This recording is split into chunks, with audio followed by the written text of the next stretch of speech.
Big boss Malayalam season 4 മലയാളികൾക്ക് ഒന്നടങ്കം പ്രിയപ്പെട്ട താരമാണ് ഡോക്ടർ റോബിൻ രാധാകൃഷ്ണൻ. ഇപ്പോഴിതാ റോബിനും ആരതിയും വിവാഹിതരാവാൻ പോകുന്ന ഈയൊരു മുഹൂർത്തത്തിൽ ദിൽഷ വിവാഹത്തിന് വരുമോ ഇല്ലയോ എന്ന ചോദ്യങ്ങളുമായാണ് ആരാധകരെത്തുന്നത്. ദിൽഷ ബിഗ് ബോസിൽ നിന്നിറങ്ങിയതിനു ശേഷം ഒരു പ്രമുഖ ചാനലിൻ്റെ ഇൻ്റർവ്യൂവിൽ ആങ്കറായ പൂജ ചോദിക്കുന്നുണ്ട്, ദിൽഷ റോബിൻ വിളിച്ചാൽ റോബിൻ്റെയും ആരതിപ്പൊടിയുടെയും വിവാഹത്തിന് പോകുമോ എന്ന്.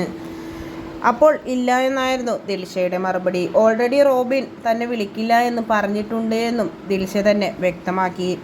അതുകൊണ്ട് തന്നെ ഞാനിതിനാണ് വിവാഹത്തിന് വിളിച്ചാൽ തന്നെ പോകുന്നത് എന്നും ദിൽഷ പറഞ്ഞു. ആ ഒരു വീഡിയോയാണ് റോബിൻ്റെ വിവാഹത്തോടനുബന്ധിച്ച് ഇപ്പോൾ സമൂഹ മാധ്യമങ്ങളിൽ ഒട്ടാകെ വൈറലായി മാറുന്നത്. പക്ഷേ ആ ഒരു ഇൻ്റർവ്യൂ ഇപ്പോൾ എടുത്തതല്ല.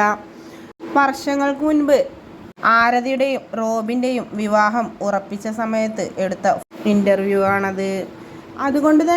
അതുകൊണ്ട് മാത്രം ദിൽഷ വരുമോ ഇല്ലയോ എന്ന് ഉറപ്പിക്കാനാവില്ല എന്ന് ആരാധകർ വ്യക്തമാക്കുന്നുണ്ട്. റോബിൻ വിളിക്കുകയാണെങ്കിൽ എന്തായാലും ദിൽഷ വിവാഹത്തിന് പോവുക തന്നെ ചെയ്യുമെന്നാണ് ആരാധകർക്കൊന്നടങ്കം പറയാനുള്ളത്. കാരണം ഇരുവരുടെയും ആ ഒരു കോംബോ ഏറെ ഇഷ്ടപ്പെടുന്നവരാണ് ആരാധകരിൽ മിക്കതും.